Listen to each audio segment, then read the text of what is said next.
How far would Tim Drake go to save a friend of his if he's been kidnapped? This is the Comicstorian channel where I take some of your favorite trade paperbacks and single issues and I break them down into digestible bites to help you understand.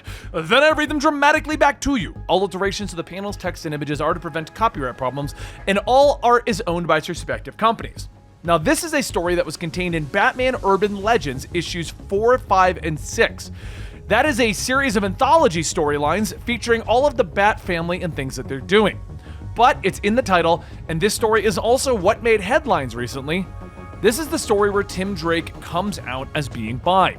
I'll give you my thoughts and opinions on it at the end of the storyline, but let's go ahead and get into this. It's not that long, so we're just going to tell you an adventure of Tim Drake saving a friend of his. And at the end of this, if you enjoy it, make sure you hit that like button, subscribe to the channel, and head on over to our Patreon to support us further if you'd like to, where you can vote on comic books coming to the channel. All right, let's get into this.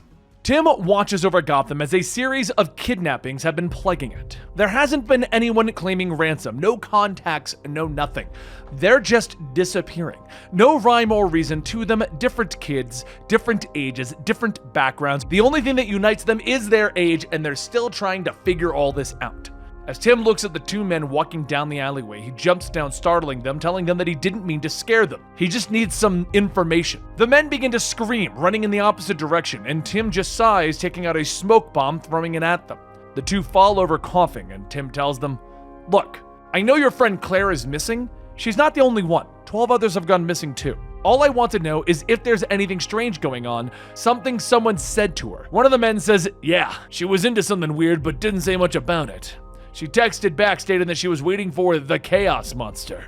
Tim looks back up at the clock tower and sighs, telling them that he's going to be late. And a short while later at Bincy's Bar and Grill, Tim straightens his jacket, stating that it feels like Dick's old clothes. Really need to get better clothes for the micro caves. Just then, Tim is tapped on the shoulder as he turns to see a blonde boy yelling, "Bernard, there you are!" The two hug and Tim asks if he wants to sit down. This place has some really good burgers. So after ordering their meal, Bernard asks, "So Mr. Wayne just adopted you? Awful generous of him." And Tim laughs. It's a habit of his. As the two reminisce, something crashes and a twisted voice yells, "So ordered, so mannered, disgusting! It's time for Gotham to experience a little chaos." As what only could be described as the Chaos Monster finishes, Tim tells Bernard to get under the table. He jumps into attack, asking why would the Chaos Monster show up here? Maybe he's gotten bolder. Have to stop him before he can kill. But the Chaos Monster catches Tim's swing and throws him to the ground, releasing a powder from his hand as Tim catches his breath. The Chaos Monster tells him to embrace him, and Tim thinks, asking if that's a chloroform powder. How does he have? And only a short while later, Tim begins to wake up on the floor of the restaurant as an officer runs over asking if he's okay. Tim shoots up, stating that he's got to make sure that Bernard is... Bernard? And Tim says that he's looking for his friend. The officer asks if he's talking about the blonde boy. Tim tells him yes, and the officer tells him, "Sorry, but your friend has been kidnapped." As Tim sits in a chair bound, he tells himself that he may have gotten in over his head. Coming in here alone is the definition of impetus. And he's not impetus. He doesn't even know really what he is. But he does know that he wants to find Bernard and all of the other kidnapped teens. He has to knock down every door that he can to get there. As this door opens up, two people walk in and the man states, 3 hours? Lesser people have crumbled long before now. Tim thinks to himself that for a pain cult, you'd think they'd know how to tie a stronger knot. The man looks at Tim Drake, stating that it looks like they have their candidate. "What do you say, boy? You came here for answers, right? To all of life's questions?" Tim tells him that he knows what they offer. He is ready. The woman then walks up holding a chair, stating that everyone seems to think that, but they'll see if that's true. You see, 2 days prior, Tim was out gathering information. First was the Dodd house with Bernard's parents. It had been forever since he had been there, and he can't say that he missed it. Bernard's parents never liked him. Couldn't figure out why, but they always wanted everything just so. Perfectly placed, and Bernard never quite measured up to their standards. Next was Detective Williams' questions of Bernard's friends, and that was when Tim got some information. Shortly before he was taken, Bernard was acting like a maniac, saying things like, the trick to life is wrapped up in pain, and he would come out with bruises and welts on his body. Just like the same ones that Tim is going to have as he's struck with a chain. The woman swinging it states that life is full of questions that they ask themselves. What is the true meaning of existence? What can they not find in life? What do they want? What does he want? Tim struggles for a moment, asking how is he supposed to know that? The man and the woman look at each other for a moment, and the man says that pain is a way to help them speak their deep desires. It makes sense that he wouldn't know what he wants. He has everything. What could someone adopted by Bruce Wayne possibly want?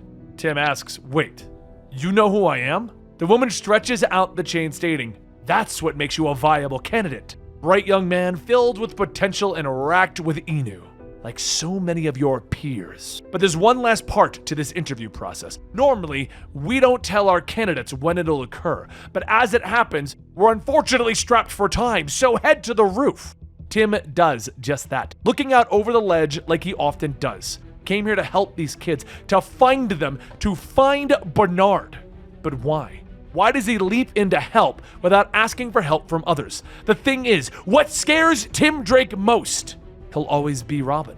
Ever since Batman gave him the cowl, that's who he sees himself as. That's who he's been for all of the important moments of his life. But in that room, it felt good to let go, to embrace that pain. Because hidden under it all is the real question. Who is Tim Drake if he is not a Robin? Tim looks back as someone comes into the room. Perhaps the Chaos Monster? No matter his questions, no matter if he's trying to figure out who he is in this world, he is still Tim Drake. He fights dragons, he wins wars, he saves people, and he is damn good at it. But this situation has been harder than the rest, because all of the MOs have been different. It's almost like the MOs are different because each Chaos Monster is a completely different cult member. Just then a voice calls out to Tim, telling him, congratulations, you've made it just in time for the sacrifice. Except he was right. This isn't the same Chaos Monster as before. As the Pain cult gathers around the latest sacrifice, Tim tells himself that he's got this. Right? What would Batman do? First of all, he would scoff at the fact that the Chaos Monsters are sacrificing teens. What is this, the 60s? Then he would swing in, confident that he's got it under control, that nothing would go wrong. Except Tim doesn't have that. He's only ever been confident about one thing. Batman needs a Robin.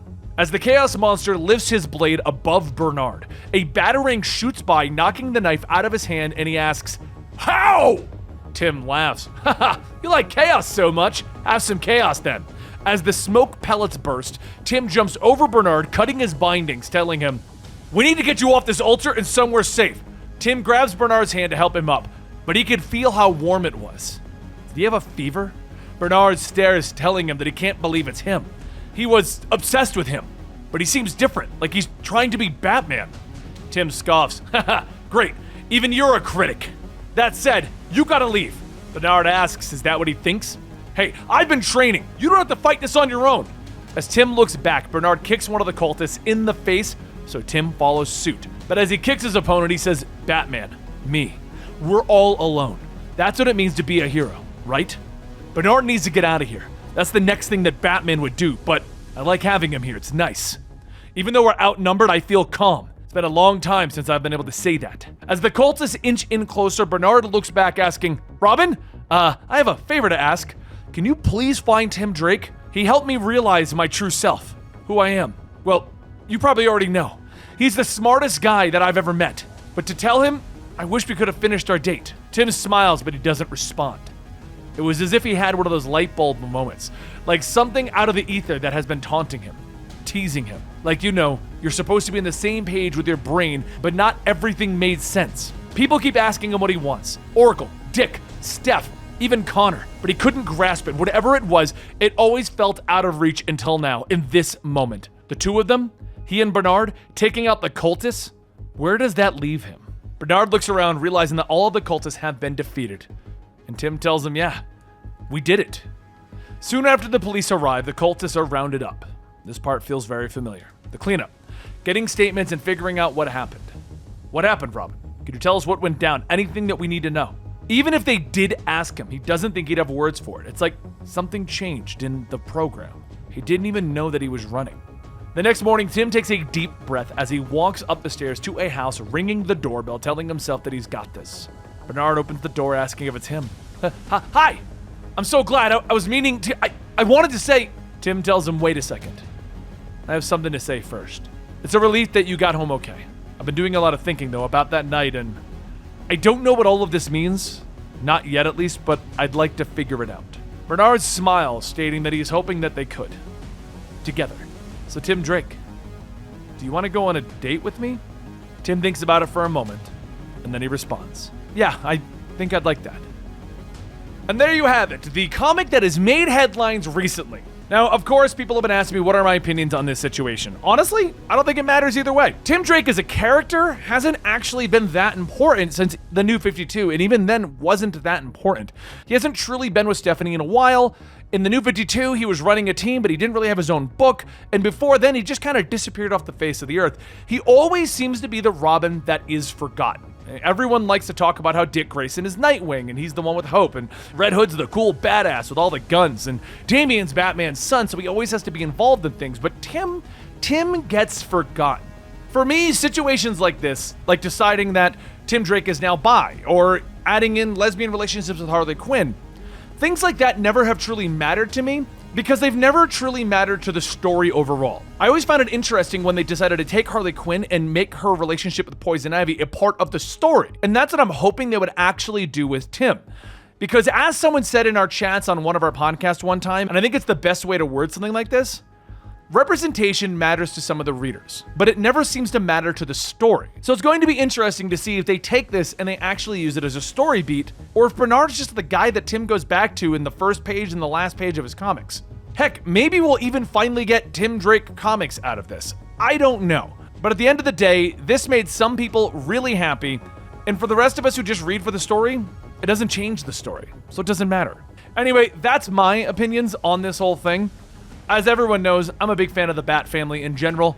I love Tim Drake, and I want Tim Drake to be in more comics, so whatever it takes. If you enjoy the way I told the story, let me know in the comments down below, and let me know your opinions on this big reveal that has made headlines. Also, if you liked it, please hit that like button, subscribe to our channel, and make sure you go check us out at Patreon. We do a lot of stuff over there, and we'd love to have you a part of that. Thank you for your time, and I will see you next time right here.